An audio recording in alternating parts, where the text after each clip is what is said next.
नमस्कार दोस्तों, आप सबका स्वागत है आपका अपना यूट्यूब चैनल इसके साइंस क्लासेस में सर। और आज आप सब के लिए एक सर महा धमाका है सर, क्योंकि पता है सर जो बोर्ड एग्जाम का ऑफिशियल मॉडल पेपर होता है ना, वो वही ऑफिशियल मॉडल पेपर है, ठीक ना। आपका टोटल जो बोर्ड एग्जाम में जो समय दिया जाता है सर, कॉपी लिखने का 2 घंटा 45 मिनट दिया जाता है। जो टोटल आपका 80 मार्क्स का पेपर होता है, जिसमें आपको 20 नंबर क्या होता है, प्रैक्टिकल होता है सर। तो ये प्रैक्टिकल 20 नंबर और 80 नंबर लिखित परीक्षा लेता है, यानी 20 और 80 हो गया कितना, टोटल 100, ठीक ना। तो सर आज जो आप सबका है ना, वो एम यानी ऑब्जेक्टिव क्वेश्चन है सर। और ऑब्जेक्टिव क्वेश्चन आज आप सबके लिए मैंने 50 क्वेश्चन लेकर के आया। कितना लेकर के आया सर? ये 50 क्वेश्चन में से आपको 50 सही करना होगा, क्योंकि यही 50 क्वेश्चन से सर सीधे आपके एग्जाम में क्वेश्चन आने वाला है। तो सीधे मैं आपको लेकर के चलता हूं क्वेश्चन की दुनिया में। क्वेश्चन क्या कहता है, थोड़ी सी गौर फरमाना सर। चलिए आइए सर, देखिए पहला क्वेश्चन कह रहा है ना कि लंबाई बढ़ने से तार का प्रतिरोध क्या होता है। अरे भाई, ये क्वेश्चन ना सर आपके एग्जाम 2017 में आया था, और यही क्वेश्चन 2015 में भी आया था। तो उम्मीद नहीं, विश्वास के साथ रखना कि ये क्वेश्चन इस बार भी पूछेगा। हाँ, अरे मामला फंसेगा रे भाई। कहता है लंबाई बढ़ने पर लंबाई बढ़ने से तार का प्रतिरोध क्या होता है।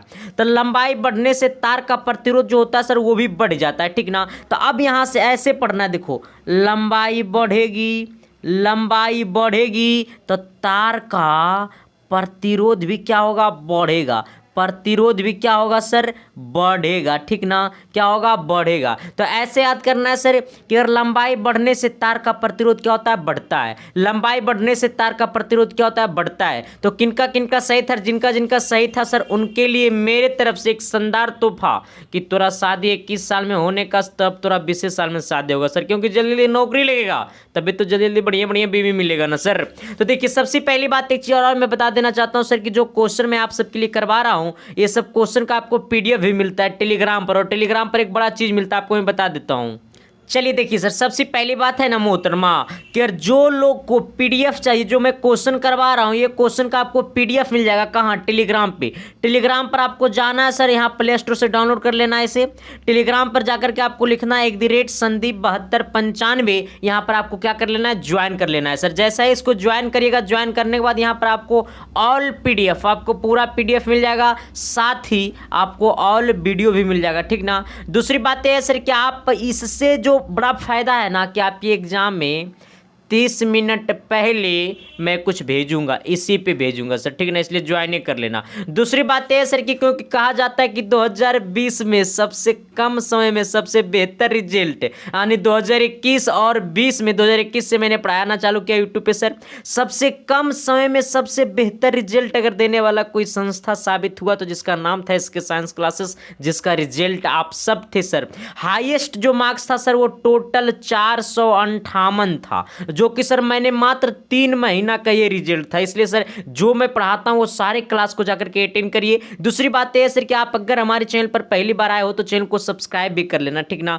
और ये बेल आइकन वाले घंटा को प्रेस कर देना, क्योंकि सर आपको अगला वीडियो का नोटिफिकेशन तभी जाएगा, ठीक ना। और बहुत ही बड़ा बड़ा शानदार क्लास में चला रहा हूँ सर, वो सारे क्लासेस का अपडेट देता रहूंगा। और फेसबुक को ज्वाइन कर सकते हैं, इंस्टाग्राम आईडी को भी ज्वाइन कर सकते हैं सर। सीधे मैं आपको लेकर के चलता हूँ क्वेश्चन की दुनिया में। चलिए आइएगा सर, अगला क्वेश्चन कहता है ना कि विद्युत जनित गतिमान चुंबकों के किस प्रभाव पर आधारित है। क्या कहता है सर, विद्युत जनित गतिमान चुंबकों के किस प्रभाव पर आधारित है। तो कौन सी प्रभाव पर आधारित है सर, विद्युतीय पर है या चुंबकीय पर है या ए और बी दोनों पे, या इनमें से कोई नहीं। तो जल्दी जल्दी इसका ऑप्शन आप सब थोड़ा सा किक करिएगा सर, मतलब टाइपिंग करके बताइएगा, ठीक ना। मैं सारे चीज़ों को देख रहा हूँ सर, भले ही नाम नहीं ले पा रहा हूँ सर, लेकिन आप सभी को मैं देख पा रहा हूँ। कहता है विद्युत जनित, ठीक ना, जनित गतिमान चुंबक को यहाँ से पकड़ना है। क्या बोला, गतिमान विद्युतीय, गतिमान विद्युतीय, गतिमान विद्युतीय किस पर प्रभाव पर आधारित पड़ता है सर, तो विद्युतीय पर पड़ता है, ठीक ना। तो कहेगा विद्युत जनित गतिमान चुंबकों के किस प्रभाव पर आधारित है, तो किस पर है सर, तो विद्युतीय चुंबक पर है। किस पे सर, विद्युतीय पे क्या है सर, ये आधारित है। अगला क्वेश्चन कहता है ना सर, थोड़ी सी गौर करना कि प्रथम कार्बनिक यौगिक यूरिया का संश्लेषण किसने किया था। अब देखो क्वेश्चन बड़ी मजेदार है, चला ठीक ना।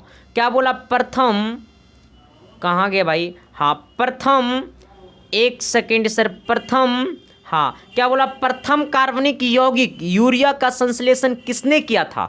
अच्छा देखो, यूरिया का तो लोग फार्मूला जानता है कि नहीं जानता है, और जो लोग नहीं जानता है यूरिया का फार्मूला वो जल्दी जल्दी कमेंट करो, और जो लोग जानता है वो भी कमेंट करो सर, क्योंकि इस पर आधारित मैंने एक और क्वेश्चन डाला हूँ और इसी पे आधारित आपके बोर्ड एग्जाम में क्वेश्चन भी आता है, और जब आता है तो हम छोड़ने वाले हैं रे ना। कहता है ना कि अब तेरे दिल में बसूंगा, हाँ बांसुरी की तरह बजूंगा तेरे दिल में, ठीक ना। तो प्रथम कार्बनिक यौगिक यूरिया का संश्लेषण किसने किया था, तो किसने किया था, किसने किया था, किसने किया था, बोहर ने। किसने, बोहर ने, अरे बोरा, बोहर ने, हाँ ये बोहर जैसा, बोरा जैसा मुंह कर लिया बोहर, इसका नाम क्या है सर, बोहर, हाँ इसी ने क्या किया था, यूरिया का संश्लेषण किसने किया था, तो सर बोहर ने। किसने किया था, बोहर ने। अगला अगला कहता सर कि निम्नलिखित में कौन सह संयोजी यौगिक है। अब देखो इसमें मामला फंसेगा, जब बोलेगा सह संयोजी तब मार देना है मिथिन। क्या मारना है, मिथिन। और मिथिन के तो सर CH4, यानी एक कार्बन में क्या होता है सर, मिथ। क्या होता है सर, मिथ, ठीक ना। तो CH4 के तो सर मिथिन, क्या होगा सर, मिथिन, यानी क्या होगा, मीथेन। क्या होगा, मीथेन। क्या होगा, मीथेन, जिसका रासायनिक फार्मूला क्या होता है सर, CH4, यानी ऑप्शन नंबर आपका कितना, ए होगा आना। अगला कहता है ना, अगला क्या कहता मेथिल एल्कोहल CH3OH का IUPAC नेम क्या होगा। अब देखो सर, सबसे पहले यहां से पकड़ना CH3OH। अब तुमको इसके बारे में पूरा डिटेल जानकारी नहीं है ना, तो ये सब पर तू गोली मार सरबा। अब देखो तू तो यहां से तू पहचान लिया होगा ना कि OH लगा हुआ है, इसका मतलब वो क्या बता रहा है, एल्कोहल को बता रहा है, नॉल को बता रहा है। किसको बता रहा है, एल्कोहल, मिथेनॉल, एथेनॉल, नॉल को बता रहा है ना। अब देखो सर क्योंकि OH लगा हुआ है, अब यहां से समझना है इसको सर कि अब आगे क्या करना है। देखो इधर, अब यहां से क्या दिया हुआ है, CH3OH। अच्छा CH3, ये सी में कितना कार्बन, एक कार्बन, तो एक कार्बन में क्या होता है सर, मेथ। क्या होता है सर, मेथ, इसका मतलब मेथेनॉल, यानी एक कार्बन में होता है मेथ, लेकिन कहीं मेथ है नहीं, एथेनॉल है, इसका मतलब ये दो कार्बन को बता रहा है, लेकिन इसमें एक एक कार्बन ना है। एथेनॉल है, इसका मतलब ये दो कार्बन, एथेनॉल मतलब दो कार्बन को बता रहा है। प्रोपिन मतलब तीन कार्बन को बता रहा है, लेकिन यहाँ पर सी के साथ एक एक कार्बन ना है रे, ये कार्बन एक ही गुना है, तो मेथेनॉल ना होगा। तो इसलिए सर ऑब्जेक्टिव को पहचानने का अपना तरीका भी है, ठीक ना, कि कैसे हम ऑब्जेक्टिव को सही कर पाएं। अगला थोड़ी सी सर जल्दी जल्दी हमको क्वेश्चन को करना है। कहता है कि मेंडलीफ ने अपनी आवर्त सारणी तैयार करने के लिए के लिए कौन सा मापदंड अपनाया। अरे भाई मामला फांसी रे फांसी, मामला फांसी, कहे ना फांसी, हाँ प्यार करूंगा सिर्फ संडे को। जल्दी कमेंट कर सरवा, सबका कमेंट में देख रहा हूँ, ठीक ना। कहता है मेंडलीफ ने अपनी आवर्त सारणी तैयार करने के लिए कौन सा मापदंड अपनाया। कहता है ना लंबदंड गोल पिंड धर पकड़ प्रतियोगिता, ये क्रिकेट का हिंदी मीनिंग है, ठीक ना। कभी कभी ये भी पूछता है कि क्रिकेट का हिंदी मीनिंग क्या है, तो लंबदंड गोल पिंड धर पकड़ प्रतियोगिता, ठीक ना। तो यही कहता है सर कि मेंडलीफ ने अपने आवर्त सारणी तैयार करने के लिए कौन सा मापदंड अपनाया, तो परमाणु द्रव्यमान अपनाया। क्या अपनाया, तो परमाणु द्रव्यमान अपनाया। क्या अपनाया, तो परमाणु द्रव्यमान अपनाया, ठीक ना। तो मेंडलीफ ने अपनी आवर्त सारणी तैयार करने के लिए कौन सा मापदंड अपनाया, तो परमाणु द्रव्यमान। मेंडलीफ क्या अपनाया, परमाणु द्रव्यमान। मेंडलीफ क्या अपनाया, परमाणु द्रव्यमान। मेंडलीफ क्या अपनाया, परमाणु द्रव्यमान। ओ कहता है वर्ग, अरे भाई ए वर्ग, वर्ग ए वर्ग। कहता है वर्ग एक के तत्व कहलाते हैं क्षारीय धातुएं। एकरा में कोई शक है सरवा, एकरा में शक रहेगा अगर मतलब तोरा शादी में शक है, हाँ। कहता है ना ला ला ला ला ला, कहता है वर्ग एक के तत्व कहलाते हैं क्षार धातुएं। क्या कहलाते हैं सर, क्षार धातुएं। अगला अगला क्या है सर, थोड़ी सी गौर करना। कहता है ना थायराइड ग्रंथि उपस्थित होती है, थायराइड ग्रंथि उपस्थित होती है कहाँ पे भाई, अरे कहाँ पे हो भाई, देखना भाई, अरे भाई देखना, तोरा के ध्यान किधर है रे लालू, सब इधर ध्यान दो। हाँ कहता है सर कि थायराइड थायराइड ग्रंथि उपस्थित होती है। अच्छा कहाँ पे? अब देखो सर यहाँ पे गौर करना, एक चीज गौर करना, इसको कितना लोग मार देता है? क्या सर? विक्र मार देता है, ठीक ना, लेकिन ये नहीं होता, ठीक ना। क्या होता है सर? ट्रैकिया के दोनों योर, कहाँ पे सर? ट्रैकिया के दोनों योर, ट्रैकिया के दोनों योर क्या होता है? थायराइड ग्रंथि उपस्थित होता है ट्रैकिया के दोनों योर। यानी ऑप्शन नंबर आपका क्या होगा? बी होगा।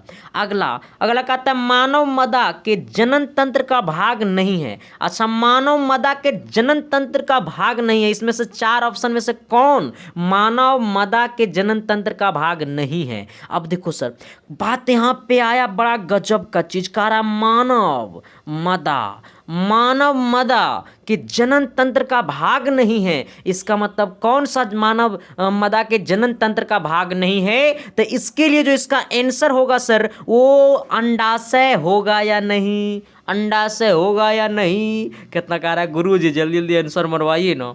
अच्छा, अंडाशय होगा या नहीं होगा? नहीं होगा अंडाशय, अंडाशय है, ठीक ना। यहाँ बोला भाग नहीं है, तो अंडाशय भाग है। अच्छा, गर्भाशय भी भाग है, शुक्रवाहिका नहीं है। हाँ, शुक्रवाहिका मानव मदा के जनन तंत्र का भाग नहीं है, तो शुक्रवाहिका नहीं है, ठीक ना। आइएगा अगला क्वेश्चन सर क्या कहता है, थोड़ी सी गौर करना। अगला कहता है डेंगू उत्पन्न करने वाले मच्छर किस तरह के जल में किस तरह के जल में उत्पन्न होते हैं? कहता है डेंगू उत्पन्न करने वाला मच्छर किस तरह के जल में उत्पन्न होती है? अब देखो सर, अच्छा जैसे नाम सुना डेंगू मच्छर, अरे सर्वाइकर मतलब गंदा जल में रहेगा, गंदा जल मारेगा जेबा खोपचा में। हाँ, बात सिंपल हो रही भाई, हम जैसे जैसे कहते हैं वैसे वैसे करो। और आप सबके लिए सर एक चीज़ और मैं बता देना चाहता हूँ, थोड़ी सी सब क्वेश्चन को मैं कर लूँ, इसके बाद ही बताऊंगा, ठीक ना। कहता है डेंगू उत्पन्न करने वाले मच्छर किस तरह के जल में उत्पन्न होते हैं? तो तू सब कह रहा हो कि सर डेंगू उत्पन्न करने वाला मच्छर कहाँ? तो गंदा जल में। गंदा जल मारेगा जेबा खोपचा में, खारा जल मारेगा जेबा खोपचा में, अब मारेगा शुद्ध जल जेबा बोर्ड एग्जाम में। हाँ, तो क्या होगा सर कि डेंगू उत्पन्न करने वाले मच्छर किस तरह के जल में उत्पन्न होते हैं? तो कहाँ? तो शुद्ध जल में होते हैं। कहाँ होते हैं? शुद्ध जल में होते हैं। अब देखो इसका जस्ट उल्टा आंसर हो जाता है, ठीक ना सर। कहाँ होता है उत्पन्न? तो शुद्ध जल में उत्पन्न होता है, ठीक ना।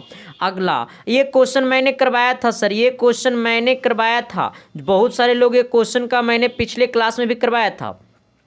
कहता है ओजोन के लिए एक अणु में परमाणु की संख्या होती है, अच्छा होगी कितनी? कहता है ओजोन के एक अणु में परमाणु की संख्या होगी कितनी? तो एक ओजोन में परमाणु की संख्या कितनी होगी? 3 होगी सर। कितनी होगी परमाणु की संख्या? 3 होगी। ये चीज मैंने सब्जेक्टिव क्लास में भी मैं पढ़ाया हूं सर, और ऑब्जेक्टिव वाले क्लास में मैंने पिछले क्लास में एक क्वेश्चन भी करवाया हूं, और इस क्लास में भी मैंने एक क्वेश्चन को डाल दिया हूं। जब डाल दिया हूं तो आपके दिमाग में भी डला जाना चाहिए। तो आपके दिमाग में कैसे डलाएगा सर? तो सबसे पहले मैं आपको दिमाग में कैसे डालूंगा, तो इसका एक मेरे पास ट्रिक है, फार्मूला है कि सरवा सबका पहले मोबाइल फोन छीन लूंगा। ठंडी के मौसम में सरवा तो सब रजाई में घुस के अलर बलर देखता है, हमको सब मालूम है, ठीक ना। इसलिए सर सीधे अपनी क्वेश्चन पे दिमाग रखना है, और अपने सीधे दिमाग क्वेश्चन के साथ साथ अपने बोर्ड एग्जाम पे दिमाग रखना है सर। और बोर्ड एग्जाम में टॉप करना है, नीचे से नहीं ऊपर से टॉप करना है सर। ताकि सर कहा जाता है ना कि सपनों को पाने के लिए समझदार नहीं पागल बनना पड़ता है। तो इसलिए सर दुनिया दूसरे चाहे तुम्हारे ऊपर दुनिया थूके, क्योंकि इतिहास गवाह है जिसको देखकर दुनिया थूका उसी को ने पूरी इंडिया नहीं पूरी दुनिया उसे जल की तरह स्वीकार किया। इसलिए सर जिसको देखकर जग हंसा वही तो इतिहास रचा, है ना सर। इसलिए काम वैसे करो सर ताकि आने वाला तुम्हारा 10 पीढ़ी याद रखे, ठीक ना। कहता है जैव विविधता के विशिष्ट हॉट स्पॉट, ठीक ना, स्थल कौन है? अच्छा अब देखो सर, ये थोड़ी सी जो क्वेश्चन है ना सर, वो थोड़ी सी इनर्जेटिक क्वेश्चन है, और इनर्जेटिक है तो सर बड़ी ही मज़ेदार क्वेश्चन है, ठीक ना। अब देखो कितना लोग सरबा यहाँ पे थोड़ा सा जेते खोपचा में, कहाँ जेता खोपचा में, लेकिन मैं कहूँगा कि तुमको इन्होंने कहीं नहीं जाना है, तुमको सीधे मेरे तरफ आना है सर। अच्छा कितने लोग कह रहा है अच्छा मारेगा इसका, देखो सबका गलत है, लेकिन क्वेश्चन पता है सर बहुत ही आसान है। क्या है? आसान है। हाँ, ताना मार देता हूँ 1, कहाँ सर 1, तो हाँ एक चीज़ मैं आप सबको दिखा देना चाहता हूँ सर, 1 सेकंड। चलिए आइए सर, एक सेकेंड आप सबको मैं दिखा देना चाहता हूँ, बता देना चाहता हूँ जो लोग नहीं जानते हैं। सर 2 नंबर वाले टॉप 80 वीवीआई प्रश्न लघु उत्तरीय का मैं क्लास ले रहा हूँ सर, जिसमें 80 क्वेश्चन से बाहर आपके एग्जाम में नहीं आएगा 2 नंबर वाले, और 5 नंबर वाले 50 क्वेश्चन सोल्यूशन कर रहा हूँ सर, वो भी क्लास आपको चल रहा है। तो ये सब क्लास आपको यूट्यूब पे मिल जाएगा। यूट्यूब पे आपको सर्च करना है 2 नंबर वाले VVI top 80 question by Sandeep sir या एसके साइंस क्लासेस, आपको सारा वीडियो मिल जाएगा। या यूट्यूब के प्ले लिस्ट में जाना, प्ले लिस्ट में इसका लिस्ट बना हुआ है, ठीक ना, वहाँ पर आपको सारा वीडियो मिल जाएगा। और एक क्लास और चल रहा है सर, जिस क्लास के बारे में आपको मैं बता देना चाहता हूँ सर, एक सेकेंड थोड़ी सी सर गौर करना। मेरी दुनिया में ये सब भी क्लास चल चुका है सर, देखो ये सब भी क्लास चल चुका है सर, ये सब भी क्लास चल चुका है, ठीक ना, ये सब भी क्लास चल चुका है सर, ये सब भी क्लास चल चुका है। कहाँ गया मेरा क्लास, रे कहाँ गया, हाँ देखो सर, ये सब क्लास के बारे में बता दो सर कि देखो यहाँ पे साइंस का टॉप 100 वीवीआई लघु प्लस दीर्घ उत्तरीय क्वेश्चन करवा रहा हूँ, ठीक ना, लघु प्लस दीर्घ उत्तरीय क्लास। तो कहता है सर इतना से ज़्यादा क्वेश्चन एग्जाम में नहीं आएगा, तो ये 100 क्वेश्चन से ज़्यादा आपके एग्जाम में क्वेश्चन नहीं आएगा, इसलिए सारे क्लास को देखते रहिए और आपके सामने इसके साइंस क्लासेस आपका आशीर्वाद देता रहेगा, ठीक ना। आप सभी को आते हैं सर क्वेश्चन की दुनिया में। चलिए आइएगा मोहतरमा, कहता है ना किस दर्पण में बड़ा प्रतिबिंब बनता है। अब देख सरबा, देखे कहेगा किस दर्पण में बड़ा प्रतिबिंब, तो बड़का में बड़का प्रतिबिंब। दर्पण कहेगा तो मार देना बड़का में बड़का प्रतिबिंब। देखो इधर कैसे बड़का में बड़का मारना है, नहीं देखो। अच्छा तू सब पहले ये सोचो, एक होता है उत्तल, एक होता है उत्तल, अरे उत्तल, ए उत्तल, हाँ एक होता है उत्तल, दूसरा होता है क्या अवतल। जो लोग नहीं पढ़ा लग रहा है, देखो कैसे रटना है, देखो इधर इधर देखना, हाँ छोटका छोटका प्रतिबिंब, बड़का बड़का प्रतिबिंब, हाँ समतल में समान साइज का प्रतिबिंब बनाता है, ठीक ना।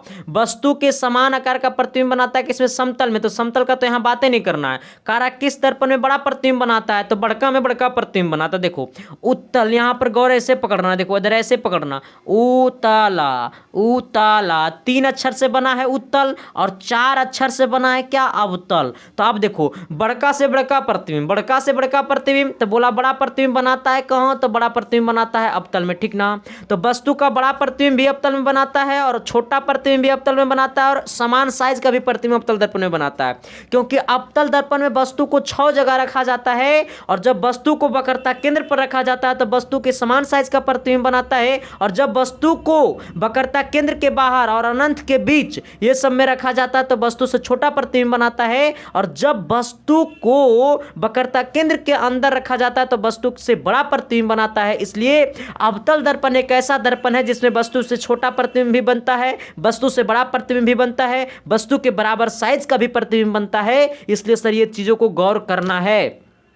आपके एग्जाम में क्वेश्चन ऐसे भी फंसता है, कैसे पता है कैसे फंसता है, हाँ ये जरूरी नहीं कि सिर्फ आंख मारने से फंसता है रे, कभी कभी इशारा से भी काम हो जाता है, ठीक ना। हाँ अब देख इधर, तो कैसे करना है सर, देखो कभी कभी क्वेश्चन आपके एग्जाम में ऐसे फंसेगा कि कौन सी दर्पण है जिसमें वस्तु से छोटा प्रतिबिंब भी बनाता है, वस्तु के बराबर प्रतिबिंब भी बनाता है, वस्तु से बड़ा प्रतिबिंब भी बनाता है। तो ऐसे केस में दुल्हनिया होगा तो अवतल, क्या होगा, दुल्हनिया अवतल, ठीक ना। इसलिए गौर करना है सर। अगला कहता है दाढ़ी बनाने में किस प्रकार के दर्पण का उपयोग किया जाता है। सर्वत ताली ठोक दो एक बार पहले।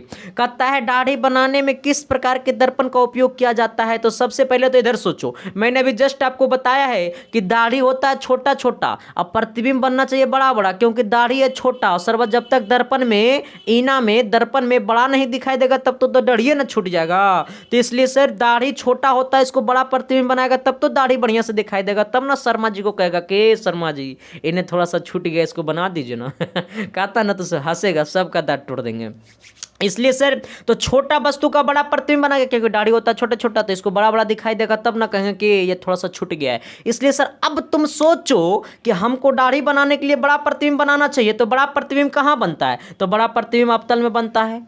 कहाँ बनता है, अवतल में बनता है। कहाँ बनता है, अवतल में बनता है। तो इसलिए कहेगा सर कि दाढ़ी बनाने में दर्पण का उपयोग किया जाता है, तो अवतल दर्पण का उपयोग किया जाता है, किया जाता है, किया जाता है, किया जाता है। हाँ कहता है लेंस के मुख्य फोकस के मुख्य फोकस की संख्या कितनी है। देखो सर लेंस की बात करता है ना सर, तो ये वाला कौन लेंस होता है, ला ला ला ला ला ला ला ला ला ला ला, चलो चलो सैया।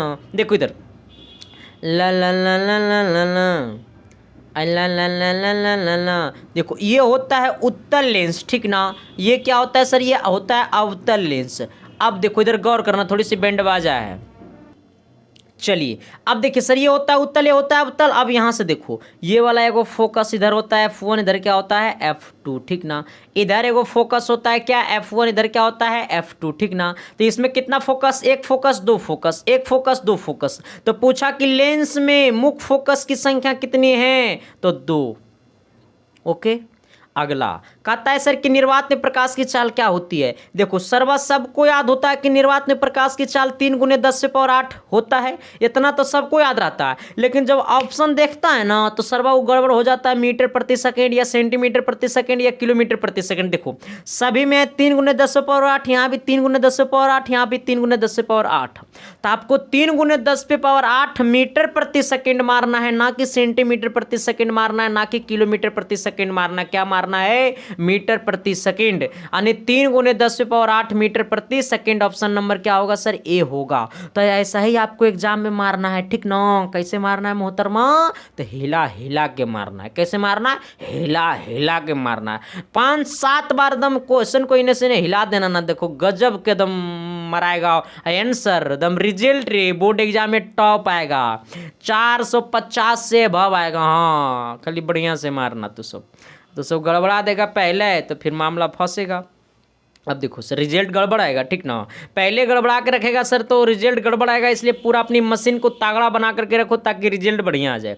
कहता है डायनामो से किस प्रकार की धारा प्राप्त होती है। ला ला ला ला ला, प्यार करूँगा सिर्फ संडे को। किस दिन रे, संडे को। हाँ आज संडे ही है। कहता है डायनामो से किस प्रकार की धारा प्राप्त होती है। तो डायनामो से दृष्टि धारा भी प्राप्त होती है और प्रत्यावर्ती धारा भी प्राप्त होती है, ठीक ना। अब कितना लोग सर्वा क्या करता है ना कि सिर्फ दृष्टि मारता है, डायनामो से दृष्टि नहीं, दृष्टि और प्रत्यावर्ती मतलब डीसी करेंट और एसी दोनों तरह के प्राप्त होता है, ठीक ना। तो दृष्टि धारा और प्रत्यावर्ती धारा दोनों प्रकार की धारा प्राप्त होती है। ऑप्शन नंबर क्या होगा आपका सर, सी होगा। आना अगला कहता है क्या कि विद्युत शक्ति का ऐसा मात्रक है। अब देखो सर विद्युत शक्ति का ऐसा मात्रक क्या होता है, विद्युत शक्ति, विद्युत शक्ति, विद्युत शक्ति वाट। विद्युत शक्ति का ऐसा मात्रक वाट, एकरा तो सब कोई जानता ही होगा। अगला कहता है विद्युत चुंबक बनाने के लिए उपयुक्त पदार्थ है। अच्छा विद्युत चुंबक बनाने के लिए उपयुक्त पदार्थ है क्या, नर्म लोहे या फिर आपका इस्पात या फिर निकेल या इनमें से कोई नहीं। तो आप देखो विद्युत चुंबक की जब बात होती है ना तब प्यार की बात होती है, ठीक ना। किसकी बात होती है, प्यार की बात होती है सर, इसलिए इसका आंसर क्या होगा, नर्म की बात होगी, लोहे की बात होगी, नर्म लोहे की बात होगी। तब विद्युत चुंबक बनाने के लिए उपयुक्त पदार्थ है तो नर्म लोहे है, ठीक ना। अगला कहता है क्या कि ताप बढ़ने पर चालक का प्रतिरोध, ये क्वेश्चन भी जस्ट मैंने करवाया, क्या होता है सर, बढ़ता है। क्या होता है सर, बढ़ता है। अभी तो जस्ट मैंने एक क्वेश्चन करवा ही दिया ना। आना कहता है क्या कि विद्युत धारा उत्पन्न करने की युक्ति को कहते हैं क्या। अरे भाई रे भाई, कहता है विद्युत धारा उत्पन्न करने की युक्ति को कहते हैं, नहीं बताएंगे। सबसे पहले सब्सक्राइब करो, जो लोग सब्सक्राइब नहीं किया सर उसे सब्सक्राइब करो और बेल आइकन को प्रेस करके दोस्तों को शेयर कर दो, क्योंकि कहा जाता है सर कि बेहतर शिक्षा पाना हो या बेहतर रिजल्ट करना हो तो इसके साइंस क्लासेस के सिवा दूसरा कोई दे ही नहीं सकता है। इसलिए सर कहेगा कि सर लंबा लंबा फेंक रहे हो, छोटा छोटा कब हम फेंके हैं भाई, हम रिजल्टे लंबा लंबा देते हैं तो लंबा लंबा फेंके ना। अब सोचो 3 महीना में कौन 458 नंबर दे देगा। मेरे यहाँ से टॉप के हाईएस्ट नंबर था यूट्यूब पे, मात्र 3 महीना मैंने पिछले साल पढ़ाया था। 2021 की बात कर रहा हूँ सर, ऑफलाइन की नहीं ऑनलाइन की भी बात कर रहा हूँ। और इसी में से कितना है देखो ना, इस बार बिहार टॉप करेगा। कहेगा झूठे मास्टर बा, अरे मेरा चेला अगर 450 से अगर जो लोग को कम आएगा ना और सबका दत्ता कबाड़ लेंगे। हाँ शादी तो दूर की बात है, दत्ते कबाड़ लेंगे, सदिये नहीं होगा सर बा। शादी कटवाने का तो मेरा अपना तरीका है, इसलिए सब मन से पढ़ो। हाँ मोबाइल रजाई में लेकर के ना घुसो, अभी ठंडी के मौसम में सर्वत्र सब वही काम करता है। विद्युत धारा उत्पन्न करने की युक्ति को कहते हैं क्या, क्या कहते हैं, क्या कहते हैं, क्या कहते हैं, क्या कहते हैं, क्या कहते हैं, क्या कहते हैं, जनित्र। क्या कहते हैं सर, जनित्र। क्या कहते हैं सर, जनित्र। क्या कहते हैं सर, जनित्र। विद्युत धारा उत्पन्न करने की युक्ति को क्या कहते हैं, जनित्र, ठीक ना। अगला अगला क्या कहता है सर कि फ्लेमिंग के वामाहस्त नियम में अंगूठा किस दिशा को संकेत करता है? अंगूठा किस दिशा को क्या करता है सर? संकेत करता है। अंगूठा किस दिशा को संकेत करता है? फ्लेमिंग के वामाहस्त नियम में अंगूठा किस दिशा को संकेत करता है? तो अंगूठा बल की दिशा को संकेत करता है। किस दिशा को संकेत करता है सर? बल की दिशा को। किस दिशा को सर? बल की दिशा को। किस दिशा को सर? बल की दिशा को। किस दिशा को? बल की दिशा को क्या करता है सर? संकेत करता है। अगला अगला कहता है राजा, सॉरी सर मैंने कुछ कुछ गा देता हूँ आना। अगला क्या कहता है सर? थोड़ी सी गौर करना। कहता है ना सक्रियता श्रेणी में सबसे क्रियाशील धातु है कौन? सक्रियता श्रेणी में सबसे क्रियाशील धातु जो है सर वो आपको क्या है? मरकरी है। कहे तो Hg। क्या है सर? ये Hg है, ठीक ना। बड़ी ही मज़ेदार चीज़ है सर ये। कहता है इनमें से कौन सी आधातु चमकीला है? अच्छा देखो, सल्फर चमकीला नहीं है, कार्बन नहीं होगा सर, आयोडीन नहीं होगा सर, क्या होगा? ब्रोमीन होगा। क्या होगा? ब्रोमीन होगा, ठीक ना। तो कहेगा सर कि इनमें से कौन सी आधातु चमकीला है? तो ब्रोमीन है। क्या है सर? ब्रोमीन है। क्या है सर? ब्रोमीन है। क्या है सर? ब्रोमीन है। तो चमकीला धातु क्या है? चमकीला धातु, चमकीला आधातु, चमकीला आधातु ब्रोमीन होगा। ओके। अगला कहता है लोहे की परमाणु संख्या कितना होगा सर? अरे लोहा के तो आयरन, आयरन की परमाणु संख्या 26। के नहीं जानता है, जे नहीं जानता है ओकर बीबी से हम शादी करेंगे। कहता है निम्न में कौन कार्बन का अपरूप है? निम्न में कौन कार्बन के अपरूप है? सब कोई मारता हीरा और ग्रेफाइट। और मैं आज बता देना चाहता हूं कि कार्बन का अपरूप तीसरा भी होता है, जैसे क्या कहते हैं? फ्लोरीन। क्या कहते हैं? फ्लोरीन। क्या कहते हैं? फ्लोरीन। क्या कहते हैं? फ्लोरीन। Fluorine, fluorine, fluorine. क्या कहते हैं? फ्लोरीन। अन्य ऑप्शन नंबर सी भी होता है, ठीक ना। कहता है निम्न में कौन कार्बन के अपरूप है? तो हीरा भी अपरूप है कार्बन के, ग्रेफाइट भी कार्बन के अपरूप है, और हमारा फ्लोरीन भी कार्बन के अपरूप है। इसका मतलब उपयुक्त सभी होगा, ठीक ना। और सब कोई सर्वा जानता है, सब कोई मास्टरबो पढ़ाता है हीरा और ग्रेफाइट। और तीसरा कौन पढ़ेगा? हमारे पापा जी। तोरे सबको पढ़ना होगा सर, जिसे क्या कहते हैं? फ्लोरीन। हाँ, तो हीरा के तीसरा अपरूप है क्या? फ्लोरीन। यानी कि हो जाएगा ऑप्शन नंबर डी उपयुक्त सभी। तू सब नहीं पढ़ता है, हाँ सब पढ़ो लिखो, हाँ जल्दी जल्दी शादी होगा। हाँ देखो यार, हमको लगता है सबसे कठिन काम है शादी करना, है ना। आप देखो इधर अगला अगला क्या कहता है सर कि हीमोग्लोबिन की कमी से क्या होती है? तो हीमोग्लोबिन की कमी से क्या होती है सर? हीमोग्लोबिन की कमी से क्या होती है सर? मधुमेह नहीं होती है। सब मधुमेह मार रहा है जेबा खोपचा में। हाँ, हीमोग्लोबिन की कमी से नहीं होती है, नहीं होती है। क्या होती है? एनीमिया। क्या होती है सर? अनीमिया। क्या होती है सर? एनीमिया। क्या होती है? एनीमिया। हाँ, ऑप्शन नंबर क्या ए होगा सर? हीमोग्लोबिन की कमी से क्या होती है? अनीमिया। क्या होती है सर? अनीमिया।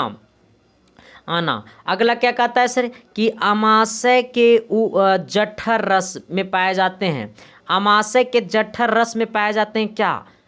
हाइड्रोक्लोरिक अम्ल, या फिर श्लेष्मा, या फिर कुछ और। देखो सर एक चीज़ गौर करना, एक चीज़ गौर करो। तू सब देखो, तू सबके पास एक चीज़ बड़ी कमी है, ठीक ना। देखो इधर हमारा जब कहेगा कि अमाशय के जठर रस में पाए जाते हैं, तो हाइड्रोक्लोरिक अम्ल भी पाए जाते हैं, श्लेष्मा भी पाए जाते हैं, प्लेस्टोनेजियन भी पाए जाते हैं, यानी इनमें से सभी पाए जाते हैं, ठीक ना। तो अमाशय के रस में क्या पाए जाते हैं सर? इनमें से सभी पाए जाते हैं। अगला कहता है कि आहार नाल का सबसे लंबा भाग है। अब देखो सर, आहार नाल का सबसे लंबा भाग क्या है? देखो सब कोई मारेगा, सब कोई मारेगा क्या? छोटी आंत। राइट जवाब है, सबसे सही है। अब ये तो सब सही मारा है। क्या? छोटी आंत। क्या है? छोटी आंत, है ना। आहार नाल का सबसे लंबा भाग क्या है? छोटी आंत। क्या है सर? छोटी आंत।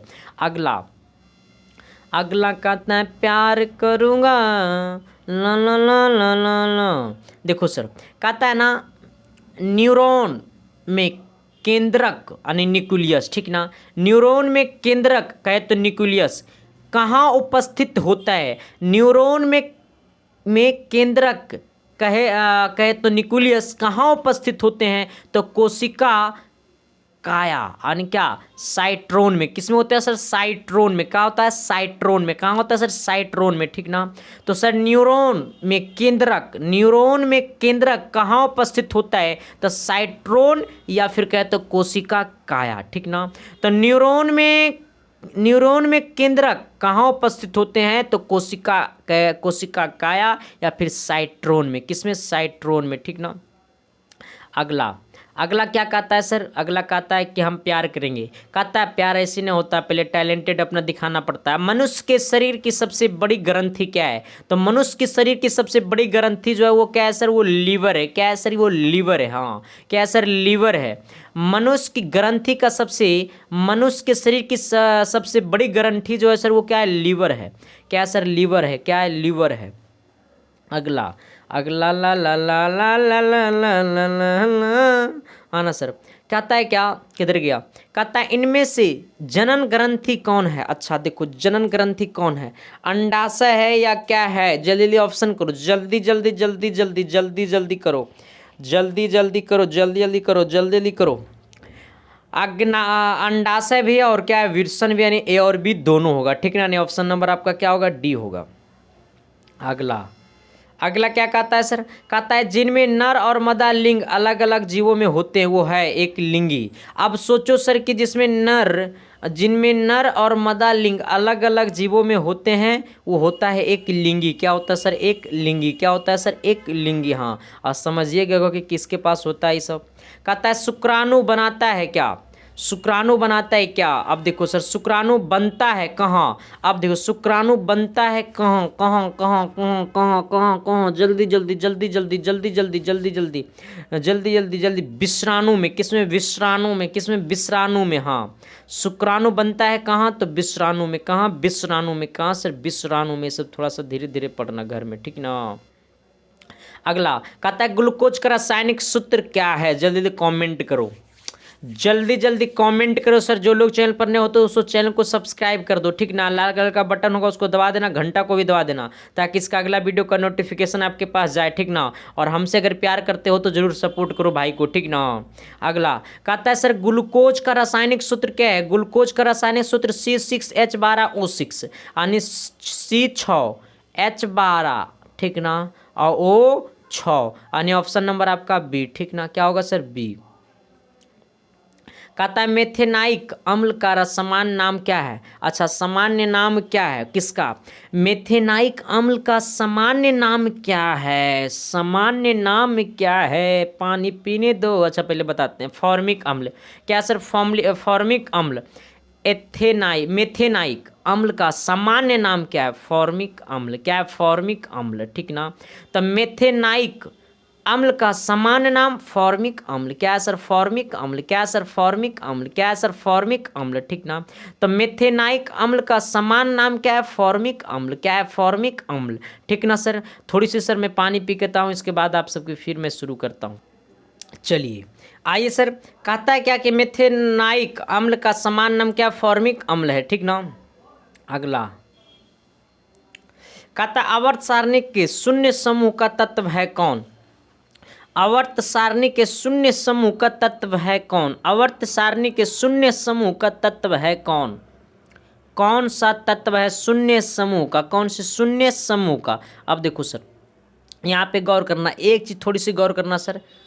ओहो, तू सबको सही में बताना पड़ेगा। इतना हल्का हल्का आंसर तो सुना बताएगा ना, बताएगा सबका गोला तोड़ देंगे। हाँ, सबको बताना होगा सर। जल्दी जल्दी कमेंट करो, जल्दी जल्दी कमेंट करो सर, जल्दी जल्दी कमेंट करो।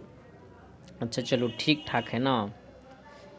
अगला अगला क्या कह रहा है सर कि समूह में ऊपर से नीचे जाने पर परमाणु साइज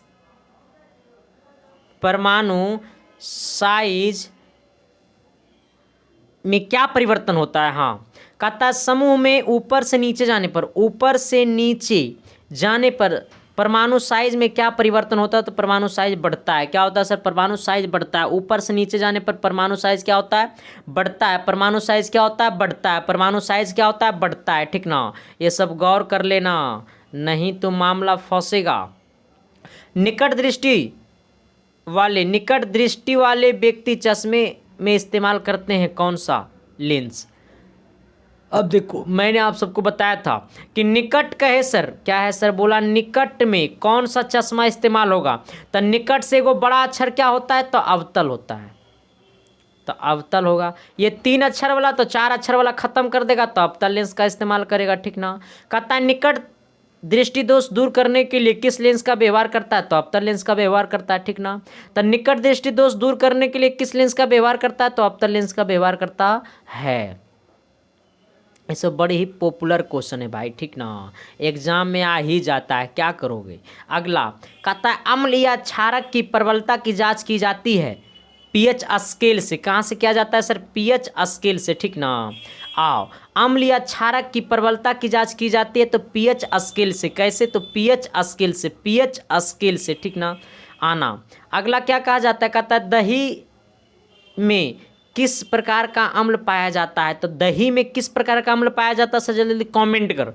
सब सर्वा दही खाता होगा अखने ठंडा में, ठंडी सबको मारेगा। दही में किस प्रकार के अम्ल पाया जाता है, साइट्रिक अम्ल, बहुत राइट जवाब। थैंक यू मेरे भाई, लव यू मेरे भाई, तुमसे मैं प्यार करता हूँ, किसी लड़की से नहीं है, सॉरी, सबको प्यार अभी हो भी नहीं किया किसी से, क्या जानेंगे। दही में किस प्रकार के अम्ल पाया जाता है, साइट्रिक अम्ल। क्या पाया जाता है सर, साइट्रिक अम्ल। अभी हम तो तुमसे प्यार करें चाहे किसी और से प्यार करें, फीलिंग तो सेम ना आएगा, हाँ करबे न किए तो। अच्छा ना, कहता C6H6 का आणविक द्रव्यमान होता है, अन्य C6H6 का आणविक द्रव्यमान क्या होगा। देखो, अच्छा कार्बन का द्रव्यमान संख्या कितना होता है, 12। कार्बन का कितना होता है द्रव्यमान संख्या, 12। ये कार्बन का द्रव्यमान संख्या कितना होता है, 12। हाइड्रोजन का परमाणु द्रव्यमान कितना होता है, 1। कार्बन का कितना होता है, 12। यहाँ पर कितना है, 6। इसका मतलब 12 होता है कार्बन का परमाणु द्रव्यमान, और यहाँ पर गुना में है 6। अब प्लस कर दो, हाइड्रोजन का परमाणु द्रव्यमान 1 होता है और गुना में कितना है 6, यानी 12 छक 72। अब प्लस कितना हो जाएगा, 6, 6 एकम 6, 6, यानी कितना हो जाएगा 12 छक 72। ये प्लस का सिंबल है, ठीक ना। 12 72 और 6 कितना हो जाएगा, 78, यानी 72 और 6 78। ऑप्शन नंबर आपका कितना हो जाएगा सर, सी हो जाएगा। तो ये कार्बन का परमाणु द्रव्यमान 12 होता है, तो 12 को 6 के साथ ये गुना कर दो, और ये हाइड्रोजन का परमाणु द्रव्यमान 1 होता है, और तो ये 1 को 6 के साथ गुना कर दो, तो 12 छक 72, और ये 6 एकम 1 6, यानी 12 और 6 72 और 6 जोड़ दो तो 78 हो जाएगा। कितना हो जाएगा, 78, यानी ऑप्शन नंबर आपका सी हो जाएगा सर। आना, कहता है सोडियम कार्बोनेट का अनुसूत्र है, सोडियम कार्बोनेट का अनुसूत्र क्या होगा सर, Na2CO3, Na2CO3, Na2CO3, हाँ। अनुसूत्र क्या होगा, सोडियम कार्बोनेट का अनुसूत्र क्या होगा, Na2CO3, ये सब पूछता है।